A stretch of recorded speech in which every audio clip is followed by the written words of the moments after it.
खूप आनंद वाटतो. आपल्या सर्वांना नाताळाच्या सीझनच्या हार्दिक शुभेच्छा सर्वांना. आपण आज विशेष प्रकारे स्वर्गाने मानवजातीला दिलेल्या शांतीची भेट, परमेश्वराने मानवाला जी काही शांतीची भेट दिली आहे, त्याबद्दल आपण आज थोडस चर्चा करणार आहोत किंवा परमेश्वराच्या वचनातून बघणार आहोत. नाताळचं सीझन आहे, सगळीकडे आनंदाचं वातावरण आहे आणि प्रभू येशू ख्रिस्त जन्माच्या जिकडं तिकडं आपल्याला वार्ता ऐकायला मिळतात, शुभेच्छा दिल्या जात आहेत. ही जी देणगी आहे परमेश्वराने मानव जातील दिली अद्वितीय अशी देणगी आहे. आणि आपण ही जी काही आंतरिक मनातील शांतता आहे, हिच्यावरती मिळणाऱ्या शांतीबद्दल आपण थोडस आता उहापोह करणार आहोत, चर्चा करणार आहोत. आणि म्हणून आपण पाहतो सर्वांना परिचित असं वचन आहे, एशिया याचा 9वा अध्याय आणि 6वं वचन मी सुरुवातीला वाचतो. एशिया 9चा सर्वांचं ओळखीचं आहे, माहितीचं वचन आहे. आणि यामध्ये जी काय शेकडो वर्ष अगोदर भविष्यवाणी केली होती परमेश्वराने एशियाच्या द्वारे, 9:6 असं म्हणतं, कारण आम्हासाठी बाळ जन्मला आहे, आम्हास पुत्र दिला आहे, त्याच्या खांद्यावर सत्ता राहील, त्याला अद्भुत मंत्री, समर्थ देव, सनातन पिता आणि शांतीचा अधिपती म्हणतील. हे जे अभिवचन आहे, हे वचन सर्व मानवजातीला परमेश्वराने दिलं. आणि खरोखर आज तुम्हाला आणि मला या जगात जर जगायचं आहे तर शांतीची अत्यंत गरज आहे, विश्रांतीची गरज आहे.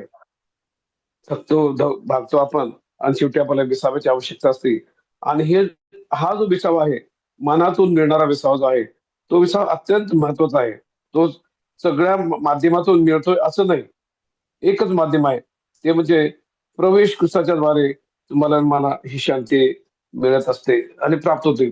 याबद्दल नव्या करारामध्ये आपण पाहतो, प्रभू येशू या जगामध्ये आला आणि आपण पाहतो त्याने जेव्हा शिष्याला भेटला तेव्हा जीवनाचा, आपण पाहतो जीवनाच्या पुस्तकामध्ये 14व्या अध्यायामध्ये आणि वचन 27 असं म्हणतं, मी तुम्हाला शांती देऊन ठेवतो, मी आपली शांती तुम्हाला देतो. जसं जग देते तसे मी तुम्हाला देत नाही. तुमचे अंतःकरण अस्वस्थ अथवा भयभीत होऊ नये. मी तुम्हाला शांती देतो. जसं जग देतं तशी मी शांती तुम्हाला देत नाही. म्हणून तुमचं अंतःकरण अस्वस्थ होऊ देऊ नका. जग देतं म्हणजे जगामध्ये बऱ्याचशा बाबी आहेत, ज्या गोष्टीसाठी सगळे जग धडपड कसं प्राप्त करण्यासाठी, आणि त्यांना वाटतं ती जर प्राप्त केली त्यामध्ये शिक्षण आहे त्यामध्ये, त्यानंतर पैसा आहे, हुद्दा आहे, नाव आहे. या सगळ्या गोष्टीच्या माध्यमातून त्यांना वाटतं जर का हे जर सगळं मिळालं तर आपल्या मनाला शांती मिळेल किंवा आपल्याला तिथून पुढे काहीच गरज पडणार असं वाटतं मानवाला. पण आपण पाहतो हे सगळे जरी प्राप्त केलं तरी माणसाचं मन अपुरच असतं आणि माणसाला हवं हवं वाटणारी शांतीच्या मागे पुन्हा तो लागतो. त्याने काय त्याची तृप्ती होत नाही. 11:28 युवानाच्या अध्यायामध्ये आपण हे पण वाचतो या ठिकाणी, युवान 11:28 मध्ये युवानाचा मत्स्य मत्स्य 11 आणि 28 मध्ये आपल्याला सगळ्यांचं परिचित वचन आहे, अहो कष्टी आणि भाराक्रम जन्म विसर्जन मजकडे येशू म्हणाला, म्हणजे मी तुमच्या जीवाला विसावा देईन. परमेश्वरच येशूच्या द्वारे तुम्हाला आणि मला खरी शांती देत आहे. येशू जन्म झाला त्या टायमाला आपल्याला सगळ्यांना माहिती आहे, दरवर्षी आपण पाहतो प्रत्येक शाळांमध्ये इतर ठिकाणी जे काय गायीचा गोठा असतो, 3 मागी लोक येतात आणि विविध प्रकारे छोटे स्क्रिप्ट सादर केले जातात. मागे लोकांनी येऊन येशूला गंधरस आणि विविध प्रकारची बक्षीस आणली, कारण तो शांतीचा अधिपती होता. अद्वितीय असा अं, एक बाळ जन्माला आला आणि त्या बाळाने सर्व जगाला शांती आपल्याला पाहायला मिळते, या जगामध्ये दिलेली आहे. आणि म्हणून येशू म्हणाला, मी तुमच्यासाठी शांती ठेवून जातो, माझी शांती तुम्हाला देतो. जसं जग देते तसे मी तुम्हाला देत नाही.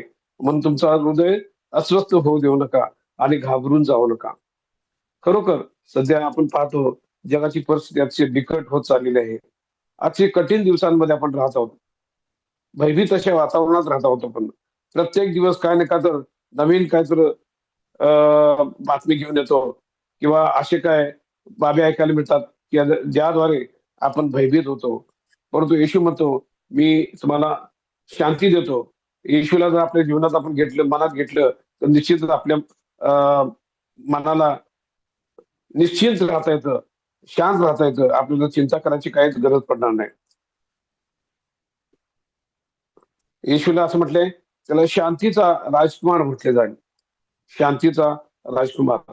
माझ्या प्रियना, आज जगामध्ये सर्व काय आहे? डोळ्यांची वासना, संसाराचे पुषारकी, ह्या सगळ्या गोष्टी जगातल्या या आपल्याला मनाला शांती देत नाहीत. आपण ते वाचूया योहानाला दुसरे पत्र, सॉरी पहिले पत्र दुसरा अध्याय आणि ओवी 15, पहिले योहान याचा दुसरा अध्याय आणि ओवी 15 मध्ये आपले म्हटले की या जगाच्या गोष्टीत जे काय आहे ते म्हणजे डोळ्यांची वासना, त्यानंतर आपण पाहतो देहाची वासना, डोळ्यांची वासना आणि संसाराची जी पुषारकी. देहाची वासना, डोळ्यांची वासना आणि संसाराची पुषारकी, या गोष्टी जगापासून आहेत. आणि या गोष्टीच्या मागं आज सर्व जग लागलेलं आहे.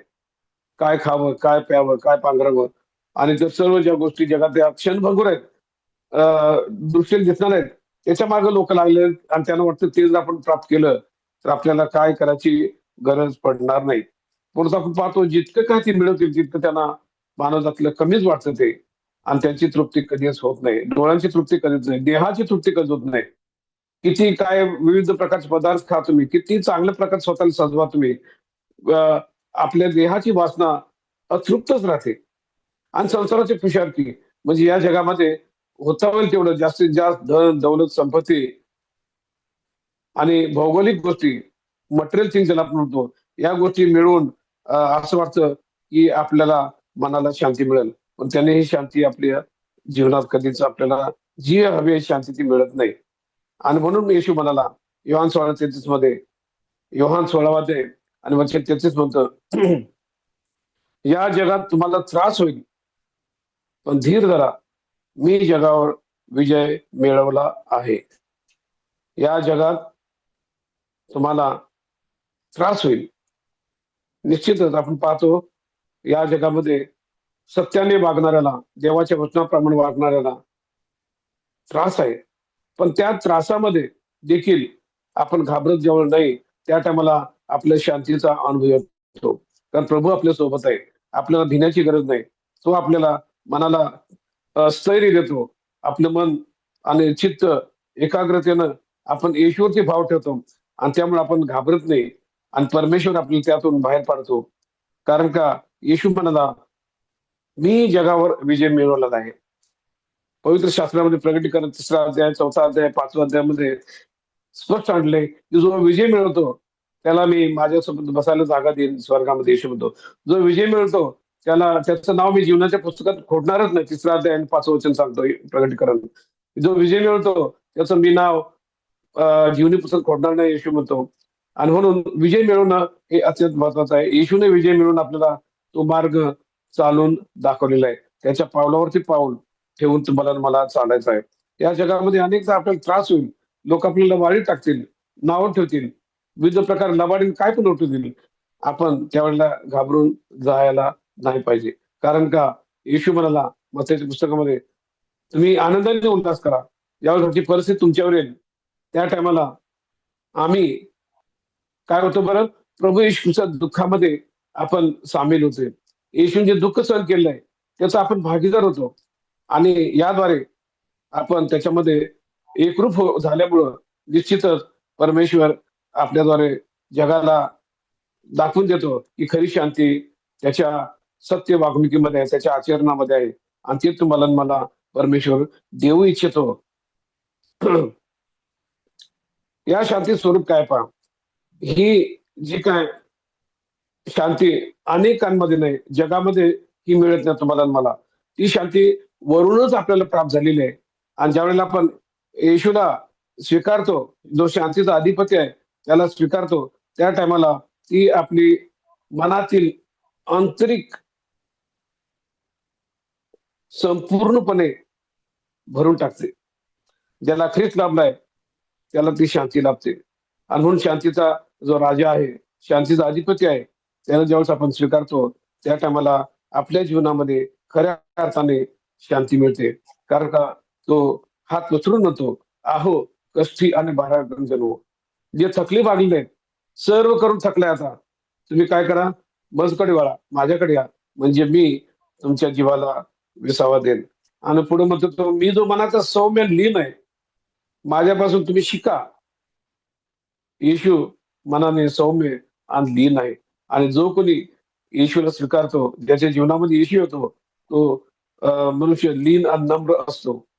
आणि अ, तो शिकायचा सतत प्रयत्न करतो. वचनातून शिकतो, प्रार्थनेद्वारे, आणि जे काही पवित्र आत्मा त्याला विविध प्रकारे मार्गदर्शन करतो, त्या माध्यमातून शिकल्यामुळं त्याचं जीवन पाण्याच्या प्रवाहाजवळ लावलेल्या झाडाप्रमाणे असतं.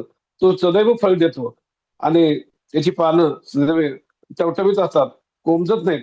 कारण का त्याला अनंतकालीन जीवन जे आहे, प्रभू येशूचं वचन आहे, ते सतत त्याला मार्ग दाखवित असतं आणि त्याला चालवित असतं. आणि म्हणून ती जी शांती आहे, ती येशू प्रत्येक व्यक्तीला देवासाठी सांगत आहे, तुम्ही माझ्याकडे वळा.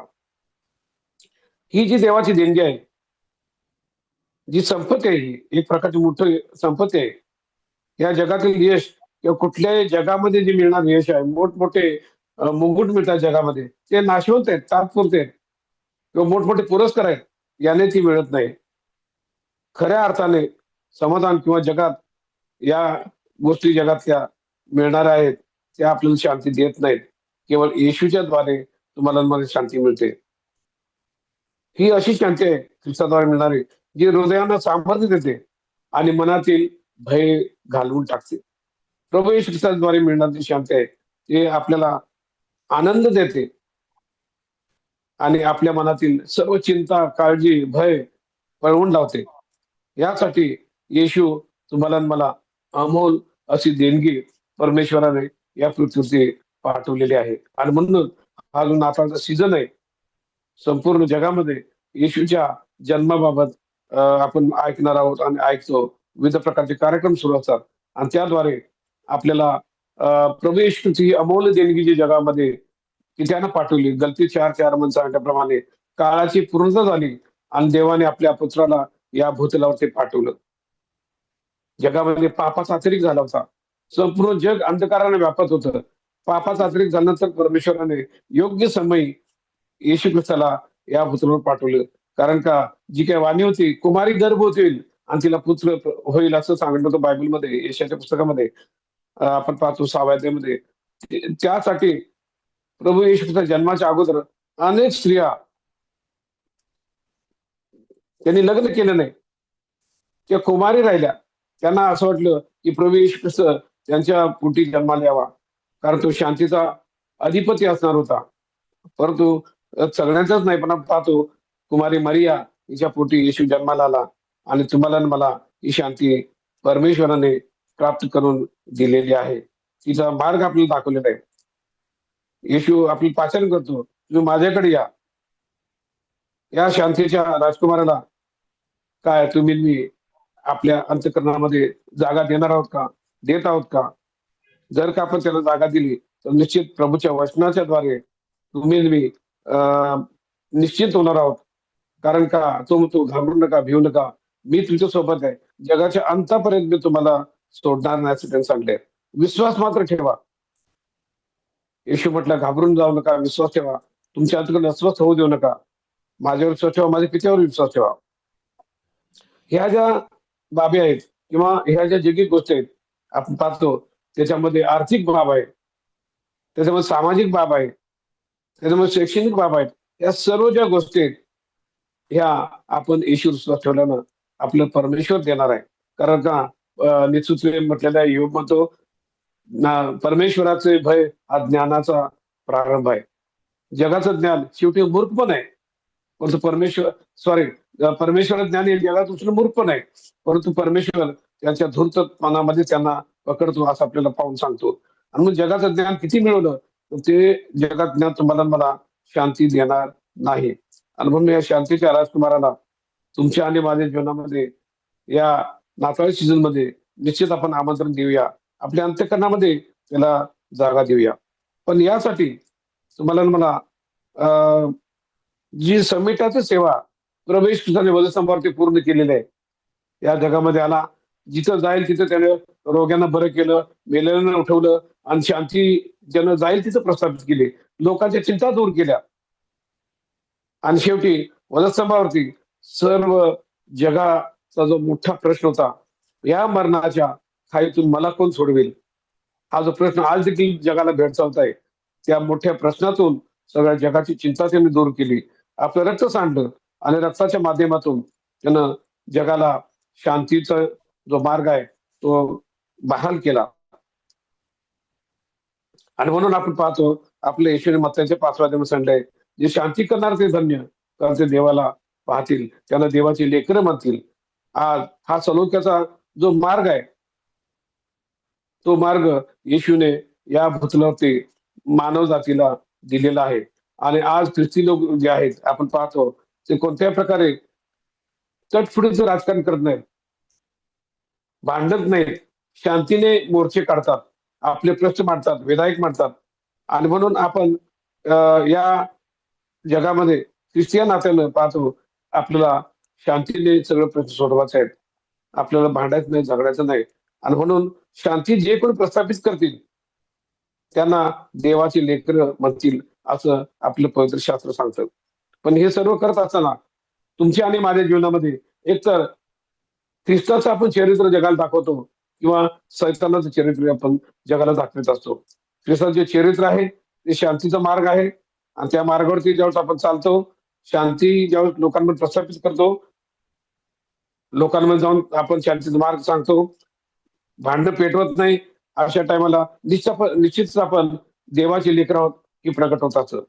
दुसरं म्हणजे पेटवापेटवी करणं, भांडणं लावणं आणि भांडणं करणं हे सैतानाचं प्रतिबिंब आहे. आणि म्हणून तुम्हाला आणि मला जगामध्ये अशा प्रकारची उलथापालथ सुरू असताना तुमच्या आणि माझ्या जीवनामध्ये शांतीचा जो अधिपती आहे त्याला शांतीचा अधिपती म्हटलंय, तो प्रवेश तुमच्या आणि माझ्या जीवनात राज्य खरोखर करत आहे का, करणार आहे का, हे सर्व आपण विचार करायला पाहिजे. आणि त्या प्रवेशाला आपल्या जीवनामध्ये राज्य करू देणं खूप महत्वाचं आहे. इथं म्हटलंय की जेव्हा तो आपल्या जीवनामध्ये येईल त्या टायमाला तुम्हाला आणि मला स्थिरता मिळेल आणि निश्चितच चांगल्या प्रकारचा विसावा तुम्हाला आणि मला मिळणार आहे. प्रवेश विसाचा विसावा हा अनंतकालीन विसावा आहे. त्या विसाव्यामध्ये इब्री करासपूर 4 अध्यायामध्ये म्हटलंय की हे इस्रायल लोकांच्या पण त्या बोललेलं आहे, हे लोक माझ्या विश्वास कधीच येणार नाहीत, ताट मानायचे आहेत, त्यांनी माझ्या योजना समजून घेतल्या आहेत असं देव म्हणाला. आणि म्हणून आपण पाहतो 10व्या अध्यायामध्ये सुद्धा पहिले करासपत्राच्या की हे परमेश्वराने त्याचा रानातच नाश केला, कारण देव त्याच्याविषयी असंतुष्ट होता. माझ्या प्रियानो, तुम्ही आणि मी सुद्धा या जगामध्ये जीवन जगत असताना आपण त्या स्वर्गीय कनान देशाच्या वाटेवर आहोत. परमेश्वर आपल्याला पारख करतो, आपली परीक्षा घेतो, विविध माध्यमातून देव आपल्याला घडवीत असतो त्या स्वर्गीय नगरीसाठी आपण योग्य ठराव म्हणून. आणि अशा टायमाला आपल्याला ह्या सल्ल्याची अत्यंत गरज आहे. तुम्ही घाबरून जाऊ नका, बिचकून जाऊ नका, खंबीर राहा. लवकरच आपण हे वर्ष संपवणार आहोत, नवीन वर्ष पदार्पण करणार आहोत. या वेळेला तुम्हाला आणि मला या सल्ल्याची अत्यंत गरज आहे. ख्रिस्त हा तुमच्या मनासाठी शांतीचा राजकुमार आहे आणि त्याला आपण जर आपल्या जीवनामध्ये स्थान दिलं तर तो तुमच्या आणि माझ्या जीवनामध्ये राज्य करणार आहे आणि त्याद्वारे तुमच्या आणि माझ्या जीवनाला स्थिरता मिळेल, तुमच्या आणि माझ्या जीवनाला विसावा मिळणार आहे. तुमच्या मनाला विचारा, तुम्ही केवळ शांतीच्या अधिपतीची कल्पनाच नव्हे तर त्याला तारणहार म्हणून स्वीकारला आहे का? तुम्ही आणि मी या जगामध्ये जीवन जगत असताना तो जो शांतीचा अधिपती आहे ही फक्त कल्पनाच नाही, बायबल पुरतीच नव्हे ती, परंतु तो शांतीचा राजकुमार जो आहे, अधिपती जो आहे, त्याला तुम्ही आणि मी व्यावहारिकदृष्ट्या स्वीकारत आहोत का? हा प्रश्न आज तुमच्या आणि माझ्यासमोर सतत असणार आहे. आणि तुम्ही आणि मी या जगामध्ये शांतीची लेकरं किंवा त्या स्वर्गीय पित्याची लेकरं म्हणून ही शांती घेऊन जाऊ, आपण जिथं जाऊ त्या ठिकाणी आपण ही शांती घेऊन गेलं पाहिजे. फिलिप्पियर पत्र आपल्या सर्वांचे परिचित वचन आहे. फिल्पे 4 अध्याय आणि वचन 6 आणि 7 जर आपण वाचलं तर कसल्याही प्रकारे तुम्हाला आणि मला परमेश्वर म्हणतो, चिंता करू नका. आपण वाचतो ते वचन मी 4 अध्याय 6 आणि 7.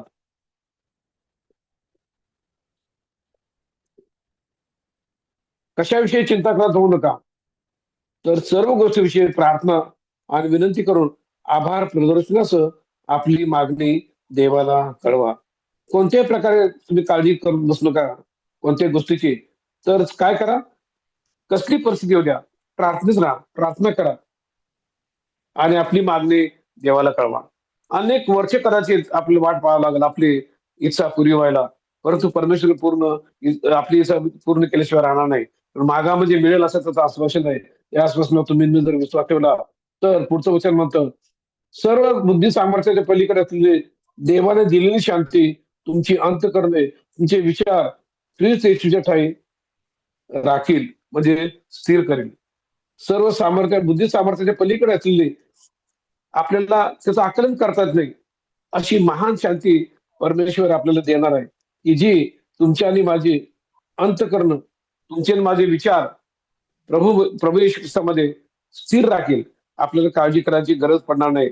आपण घाबरणार नाही, भिणार नाही. कारण परमेश्वर तुमच्या आणि माझ्या जीवनामध्ये ते शांतीचं राज्य प्रस्थापित करणार आहे. हा जो नाताळ आहे, या नाताळच्या पिरियडमध्ये, नवीन वर्षाच्या पिरियडमध्ये हे जे काही शांतीची भेट परमेश्वरानं सर्व जगाला येशूच्या माध्यमातून दिलेली आहे, ती शांतीची भेट तुम्ही आणि मी तुमच्या माझ्या घरामध्ये, आपल्या समाजामध्ये, आपल्या राष्ट्रामध्ये शांतीचे दूत बनून आपण ही सर्व जगाला बहाल करणं हे तुमचं माझं आद्य कर्तव्य ठरणार आहे, की त्याद्वारे हा जो नाताळ आहे, या नाताळच्या पर्वामध्ये आपण शांतीची लेकरं म्हणून वावरणार आहोत. म्हणून माझे प्रियानो, आपण देवाची स्तुती करूया, देवाचे आभार मानूया, की परमेश्वरानं आपल्याला निवडलेलं आहे. आपण त्याला निवडलंय, पण त्याने आम्हाला निवडलेलं आहे. हे जे काय सुवार्थ आहे, हे जे काय तारणाची वार्ता आहे, शांतीची वार्ता आहे, आपण जगाच्या कानाकोपऱ्यात घेऊन जाण्यासाठी येशूने आपला आदेश दिलेला आहे. आपल्या समाजामध्ये, आपल्या कुटुंबामध्ये, आपल्या शेजार पाजार लोकांमध्ये, एवढंच नव्हे तर आपण ज्या ठिकाणी जातो त्या प्रत्येक ठिकाणी शांतीची लेकरं म्हणून आपली वागणूक असते काय याचा विचार करूया. आणि ही जी शांती तुम्हाला नाताळच्या माध्यमातून देवानं प्रभू येशूच्या जन्माद्वारे बहाल केलेली आहे, ती शांती आपण घेऊन लोकांपर्यंत पोहोचूया आणि त्याद्वारे परमेश्वराचा गौरव सदोदित आपल्या जीवनात तो करून घेणार आहे. प्रभू करो तुम्हाला आणि मला ही शांतीची भेट आणि तिचं मोल काय आहे ते समजून घेण्यासाठी आणि ती आत्मसात करून त्याच्या पावलावर पाऊल ठेवून चालून जगाला ती शांती प्रकट करण्यासाठी सहाय्य करो, अशी माझी देवाजवळ कळकळीची प्रार्थना आहे. पुन्हा एकदा सर्वांना प्रभू आशीर्वाद करो. आणि हा नाताळ जो पर्व आहे, नाताळ सीझन आहे, आणि नाताळ जी वार्ता आहे, शांतीची वार्ता, देव तुम्हाला आणि मला भरभरून देव, की ज्याद्वारे आपण शांतीची लेकरं बनून सगळीकडे वावरणार आहोत. परमेश्वर करो तुम्हाला आशीर्वाद देऊ, ही माझी